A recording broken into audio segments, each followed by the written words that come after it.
ये नाइंसाफी है। तुम इतनी अहंकारी और क्रूर कैसे हो सकती हो? हाँ, इस रुद्र का दिमाग खराब हो गया क्या?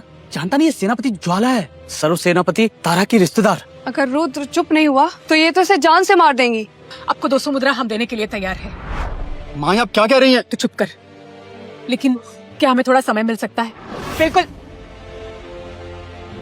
हाँ, क्यों नहीं, लेकिन इसके लिए इसको मेरे पैरों के नीचे से रेंग के जाना पड़ेगा।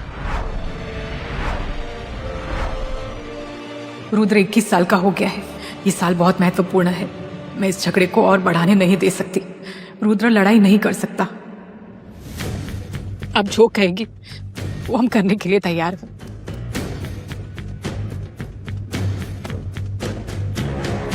मैंने कहा ना, तुझे नहीं, इसको ही रेंगना होगा। माँ आप क्यों कर रहे हो? माँ मुझ पे भरोसा रखिए, मैं लड़के अपना हक ले सकता हूँ। माँ आप क्या कर रही हैं? जैसा कह रही है वैसा कर।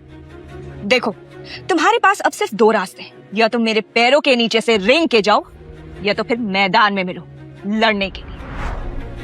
और हाँ, तुम अगर जीत गए तो मैं यहाँ से चली जाऊं, पर अगर तुम हार गए तो ये तो सिर्फ एक मामूली आदमी है, ये सेनापति ज्वाला को कैसे हराएगा?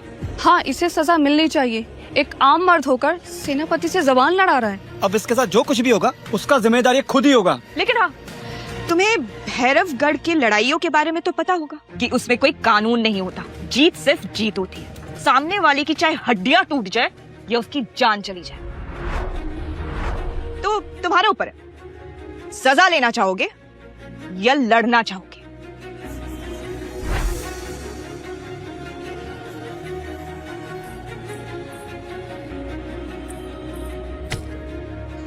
तूने मुझे वादा किया था।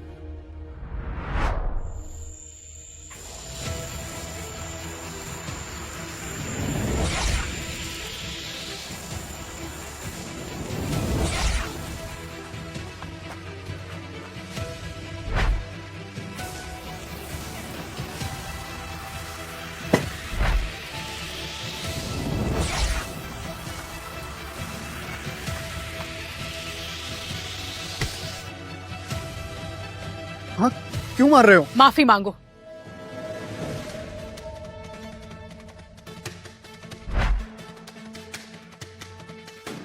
क्या कर रहा था तू? तुझे पता है ना, भैरवगढ़ में कोई भी मर्द अपनी साधक शक्ति का प्रयोग नहीं कर सकता है। ये कितना खतरनाक है, तुझे पता है ना? माँ ऐसा कोई काम नहीं है जो औरत कर सकती है वो मर्द नहीं कर सकता।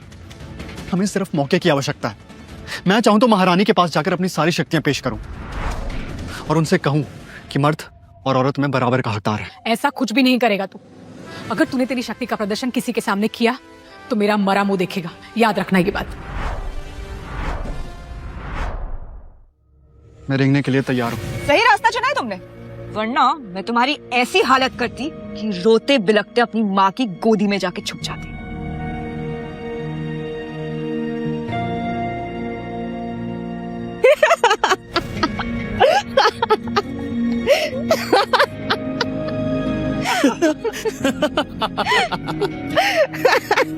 इसकी हालत तो कुत्ते से भी ज्यादा बदतर हो गई है।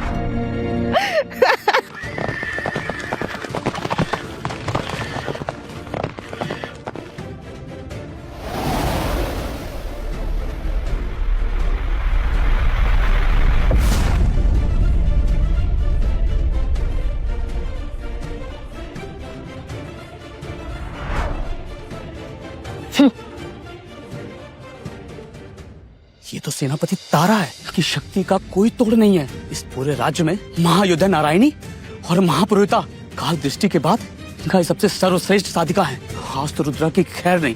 क्या आ रहा है ये?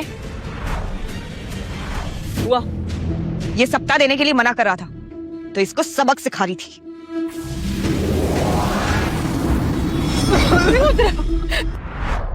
बिल्कुल ठीक किया तुमने ज्वाला।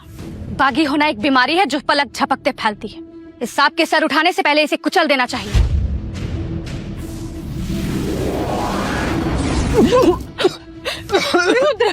तू ठीक कर बेटा।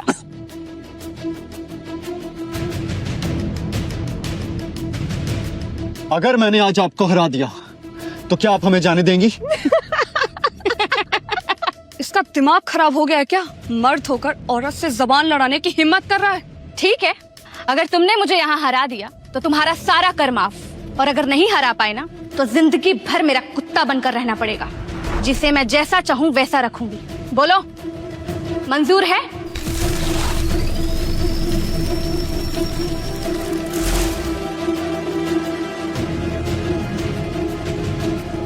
सेनापति तारा, मेरा बेटा नादान है।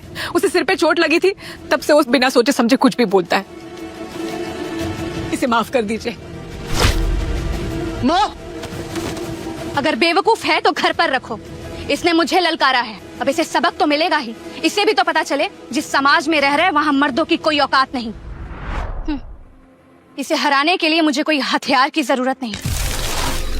मैं ये नहीं होने दे सकती। महारानी को वादा किया था, किसी को पता नहीं चल सकता कि रुद्र एक साधक है। सेनापति तारा, मेरे बेटे को कुछ मत कीजिए। आप मुझे मार डालिए, लेकिन इसे छोड़ दीजिए। ए बुढ़िया, तू बार बार बीच में क्यों आती है? हाँ, सबसे पहले तो तुझे सबक सिखाना पड़ेगा।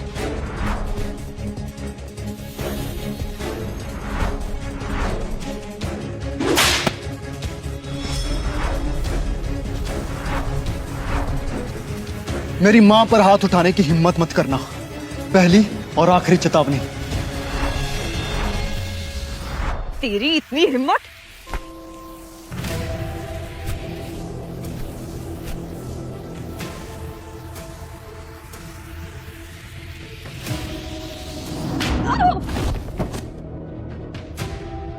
ओह, तो तुम में ताकत भी है। चलो देखते हैं।